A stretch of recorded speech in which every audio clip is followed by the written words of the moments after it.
যখন ১ নম্বর গিয়ারে দেবো, গাড়িটা আস্তে, আস্তে এগোবে। আর একটা টাইট, টাইট কষা, কষা ফিল হবে। মানে গাড়িটা এগোতে চাইছে, এগোচ্ছে না। তাই তো? এটাকে রেভ ম্যাচিং বলে, তাই না? মানে বাইট পয়েন্ট। তো যখন বাইট পয়েন্টে পৌঁছাই আমরা, সে গাড়িটা কতটা স্মুথ এগোচ্ছে সেটা ১-২ নম্বর গিয়ারে দিলেই বোঝা যায়। আমাদের যখন গাড়ি নিউট্রালে থাকে তখন কিন্তু মারুতি, টয়োটা, হন্ডা এই ৩ টে কোম্পানির কিন্তু গিয়ার স্টিক ১ ফোঁটাও ১ ইঞ্চিও নড়বে না। নমস্কার বন্ধুরা, কেমন আছেন সবাই? আশা করি সবাই ভালো আছেন। আজকের ভিডিওতে সবাইকে স্বাগত। আজকে আমরা কথা বলতে যাচ্ছি কিছু আনকমন গাড়ি। প্রচুর কমেন্ট আসছে, যেরকম রিনল্টের গাড়ি, জিপের গাড়ি, হন্ডার গাড়ি, মারুতি, টয়োটাকে বাদ দিলাম। তো যারা ভাবছেন যে রেনল্টের গাড়ি নেবেন, একদম নেবেন না। কেন? রেনল্টের গাড়ির সবথেকে বড় প্রবলেম হচ্ছে ইঞ্জিন। ইঞ্জিনটা ঝরঝরে। ১ বছরের মধ্যে রেনল্টের যেকোনো গাড়ি, টাইগার, কাইগার বলুন, আপনারা যেকোনো সেকেন্ড হ্যান্ড ডিলারের কাছে যাবেন আর টেস্ট করে দেখবেন। গাড়িটাতে বসবেন, যেরকম এখন আমি আছি, ব্রেজার ভেতরে বসে আছি, গাড়িটা স্টার্ট দেওয়া অবস্থায় আছে, গাড়ি নিউট্রালে আছে। এসি চলছে, ফ্যান চলছে, তবু আওয়াজ পাচ্ছেন?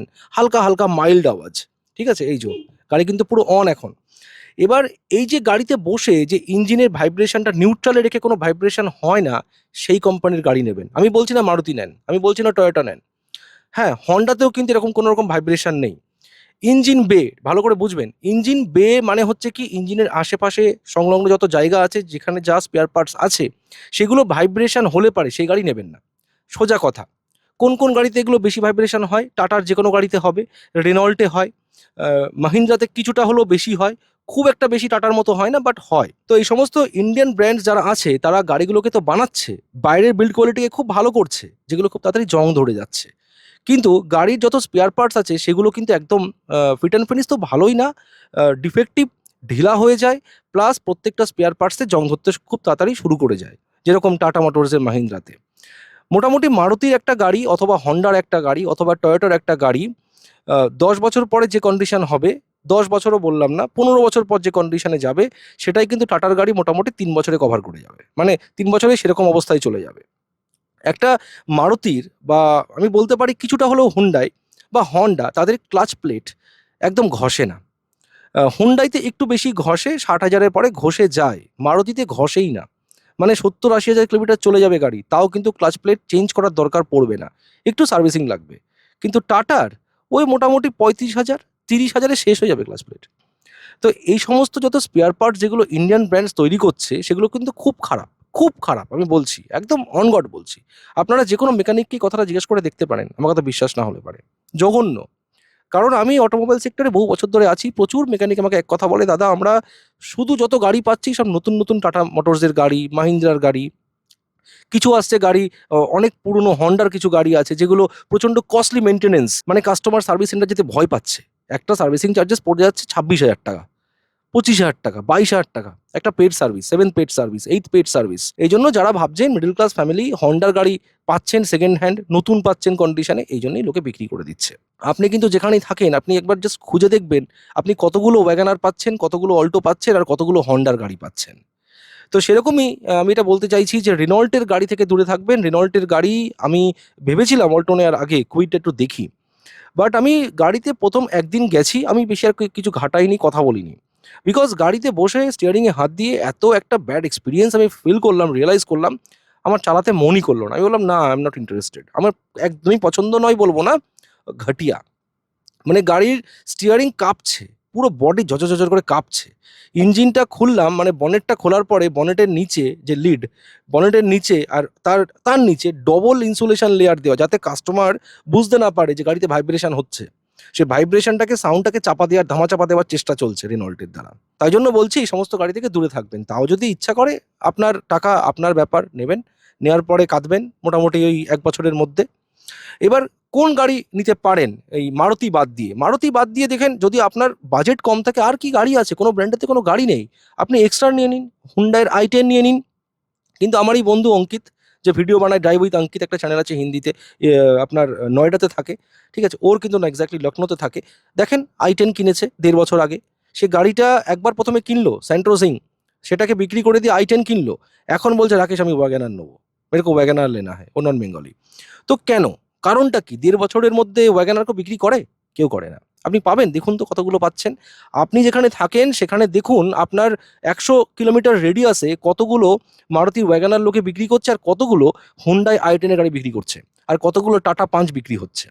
আমি থাকি নৈহাটিতে, ফ্রম কল্যাণী টু ব্যারাকপুর, এইটুকুনি জোনের মধ্যে, 24 পরগনাও না, অর্ধেক 24 পরগনা। ফ্রম কল্যাণীর এন্ড থেকে ব্যারাকপুরের মধ্যে টাটা পাঞ্চ প্রায় 30 থেকে 40টা বিক্রি হচ্ছে সেকেন্ড হ্যান্ড। আর ওয়াগানার একটা কি দুটো, যেগুলো 2012-13 সালের ভালো কন্ডিশনের ওয়াগানার পাচ্ছিলামই না। আমার একজন বন্ধু বলছে গাড়ি নেবে, বাজেট মোটামুটি 2.5 লাখ টাকা, সে গাড়ি পাচ্ছে না ওয়াগানার। সে পাচ্ছে পাঞ্চ পাচ্ছে, টিয়াগো পাচ্ছে, ঠিক আছে, কিছু মানে একটা দুটো সুইফটও পেয়েছে, অনেক পুরনো। তো আমি কিন্তু এটা জোর গলায় বলতে পারি, মারুতির যে কটা গাড়ি আছে সেগুলো লং লাস্টিং, এই জন্য কেউ বিক্রি করে না। আমি কিন্তু বেঁচে থাকতে অল্টো বেচবো না, নেভার। যদি কেউ আমাকে নতুন অল্টো নতুন মডেল দেয় তাহলে বেচবো। আমি কিন্তু এই অল্টো চেঞ্জ করে যদি কেউ আমাকে বলে রাকেশ আমাকে অল্টো কেটেনটা দাও আর তুমি এক্সট্রা নিয়ে নাও, কখনোই না। বিকজ অল্টো আমাকে প্রচুর স্বাদ দিচ্ছে। এই গাড়ি আমি 1.5 বছর ধরে রেগুলার চালিয়েছি। একটা মানুষ যে রেগুলার গাড়িটাকে রাফ ইউজ করছে, গাড়ি চালানো তাতে শিখেছে লোকে, তাও গাড়িতে কোনো রকমের সাউন্ড নেই, একটা 1% প্রবলেম নেই, কিচ্ছু নেই, মানে there is not a single problem. But এখানে যদি আমি টিয়াগো কিনতাম আমার কি হতো জানেন? আমি মানে কি বলবো, অন গড বলতে পারি যে আমি যদি টিয়াগো কিনতাম 1 বছরের মধ্যে গাড়িটা 100 বার খারাপ হতো। নাই আজকে হেডলাইট জ্বলছে না, নাই আজকে ক্লাচ প্লেট ঘষে গেছে, নাই গিয়ার স্টিক আটকে গেছে, নাই এসি অন হচ্ছে না, নাই ডিকি বন্ধ হচ্ছে না, নাই তো গাড়িতে জল পড়ছে। এগুলো কমন প্রবলেম টাটা মোটরসের গাড়িতে, সবাই জানে। আপনারা সার্চ করবেন ইউটিউবে টাটা মোটরস কার্স প্রবলেম। তারপরে হচ্ছে সব থেকে বড়, সেটা হচ্ছে ভাইব্রেশন। 2 নম্বর গিয়ারে যখন আমরা গাড়ি চালাই না, সব থেকে যেটা মেন ইম্পর্টেন্ট সেটা হচ্ছে গাড়ির ইঞ্জিন। ইঞ্জিনে আমরা যে বসে আছি, হালকা যখন 1 নম্বর গিয়ারে দেবো, গাড়িটা আস্তে আস্তে এগোবে। আর একটা টাইট টাইট কষা কষা ফিল হবে, মানে গাড়িটা এগোতে চাইছে এগোচ্ছে না। তাই তো, এটাকে রেভ ম্যাচিং বলে, তাই না, মানে বাইট পয়েন্ট। তো যখন বাইট পয়েন্টে পৌঁছায় আমরা, সে গাড়িটা কতটা স্মুথ এগোচ্ছে সেটা 1-2 নম্বর গিয়ারে দিলেই বোঝা যায়। আমাদের যখন গাড়ি নিউট্রালে থাকে তখন কিন্তু মারুতি, টয়োটা, হন্ডা, এই 3টে কোম্পানির কিন্তু গিয়ার স্টিক 1 ফোঁটাও 1 ইঞ্চিও নড়বে না। কিন্তু টাটা মোটরস আর মাহিন্দ্রার যে গিয়ার স্টিক আছে সেটা এরকম এরকম এরকম করে কাঁপবে, ভাইব্রেশন করবে, মনে হচ্ছে ভূমিকম্প হচ্ছে। কেন? কেন হয় এটা জানেন কেন? গিয়ার বক্স, যেটা গিয়ার বক্স যে প্যানেলটা আছে, আমার ফেসবুকে আমি সমস্ত ইনস্ট্রুমেন্ট ক্লাস্টারের ফটো দিই, দেখবেন গিয়ার বক্স যেটা আছে সেটার পুরো যে চাকতিগুলো আছে না, এই চাকাগুলো, দাঁতগুলো এগুলো সব নড়তে থাকে। পুরো সকেটটাই নড়ে, তার জন্য গিয়ার স্টিকটাও নড়ে। তার জন্য গাড়ির যত ওয়্যার এন্ড টিয়ার বেশি হয়।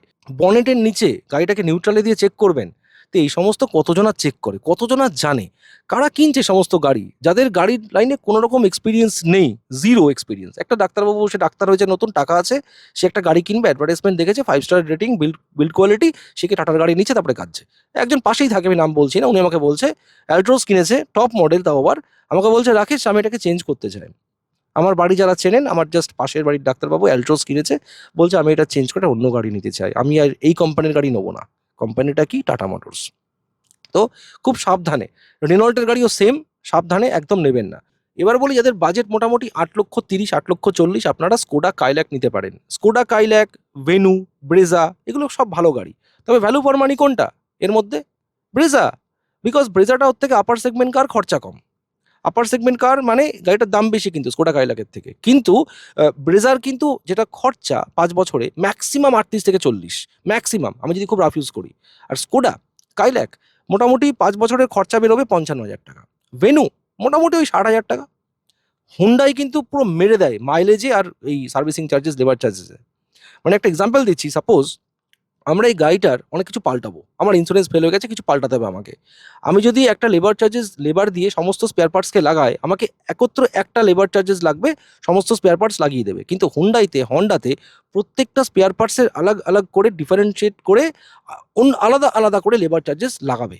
এই করে আপনার মনে হবে কত কিছুই না লাগাচ্ছে, যেখানে এর সার্ভিসিং চার্জেস স্পেয়ার পার্টস পাল্টে হয়ে গেল আমার 4,000 টাকার মধ্যে, ওটা পড়ে যাবে 12,000 টাকা, 8,000 টাকা।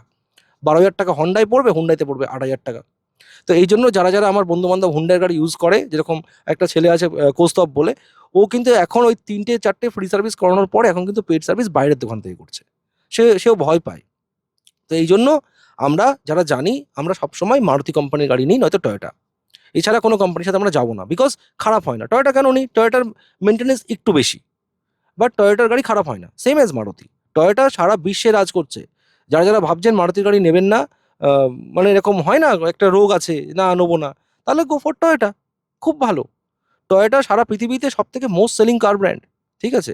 ওদিকে ইউএসএতে টেসলা যেরকম আছে, সেরকম Toyota all over the world চলছে, আফ্রিকান, তারপরে আফ্রিকা কন্টিনেন্টের সমস্ত দেশে।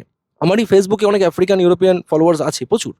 18 লক্ষ ফলোয়ার আছে, সেখানে মোটামুটি 5 লক্ষ আফ্রিকান আছে। আফ্রিকান কন্টিনেন্ট বলছি, মহাদেশ বলছি, দেশ না। জাম্বিয়া, কেনিয়া, সেখানে সব টয়োটা চলে। ঠিক আছে, European countries, Sweden, Switzerland, Denmark, Netherland, সব Toyota. Toyota is one of the best মানে কার ব্র্যান্ড বলা যেতে পারে। তো যারা কনফিউশনে ভুগছেন, দাদা বাজেট কম আছে, ওয়াগনার নিয়ে নিন, বেটার হবে ভিএক্সআই। সুইফট, এলএক্সআই নিয়ে নিন। তো এই জন্য বলছি, যাদের বাজেট কম, 6.5 লাখ টাকা 7 লাখ টাকা বাজেট আছে, চোখ বন্ধ করে ওয়াগনার ভালো অপশান আছে, সুইফটের ভিএক্সআই, ডিজায়ারের এলএক্সআই নেবেন। ঠিক আছে, আর ওদিকে যদি হুন্ডাই নিতে হয়, হুন্ডাইয়ের এক্সটার খুব ভালো, বাট এক্সটারের খরচা অনেকটা বেড়ে যাবে। বাট গাড়ি ভালো, খারাপ না, কোনো রকম ইস্যু নেই, জং লাগবে না, ফিট অ্যান্ড ফিনিশ ভালো, কোনো র্যাটলিং নয়েজ নেই, অনেক বেটার কার রাদার দ্যান ওই টাটা এলটোস পাঞ্চ এইসবের থেকে। ঠিক আছে, আর যারা বলছেন মাহিন্দ্রার গাড়ি যারা চয়েস করছেন, দাদা মাহিন্দ্রার গাড়ি আমি রেকমেন্ড করি না, বিকজ আমার ঠিক ভরসা হয় না। যে কটা গাড়িতে উঠেছি সব কটাতে মাথা যন্ত্রণা করে, 1.5 বছরের মধ্যে গাড়ির বডি ভাইব্রেশন দেয়। প্লাস মাহিন্দ্রার প্রত্যেকটা গাড়ি কিন্তু বর্ষাকালে বসে যায়, ফ্রম মাহিন্দ্রা ক্লাসিক স্করপিও থেকে শুরু করে মাহিন্দ্রা XUV700, যে কোনো গাড়ি। কিন্তু হ্যাঁ, XUV3XOটা অনেকটা বেটার করেছে, খুব ভালো ওপিনিয়ন পেলাম। রানাঘাটে 2জন কিনেছে, ব্যারাকপুরে 1জন কিনেছে, আমার একজন ছোট ভাই আছে, সে কিনেছে, ওনার বাবা কিনেছে, খুবই ভালো গাড়ি। তবে ওই যে বললাম, মাহিন্দ্রা সেম, কিন্তু আফটার সেল সার্ভিস কিন্তু একদম ভালো না। ঠিক আছে, তো গাড়ি কেনার আগে দেখতে হবে সেই গাড়ির কোম্পানিটার আফটার সেল সার্ভিস কিরকম, কিরকম সাপোর্ট পাচ্ছি আমি, তারপরে সেই ব্র্যান্ডের গাড়ি নেবেন। আপনারা কোন গাড়ি দেখছেন অবশ্যই কমেন্ট করে জানাবেন, আর এগুলো জেনে বুঝেই তবেই এগোবেন। ঠিক আছে, তো দেখা হচ্ছে পরের ভিডিওতে, অবশ্যই কমেন্ট করবেন। Till then, take care guys, bye by.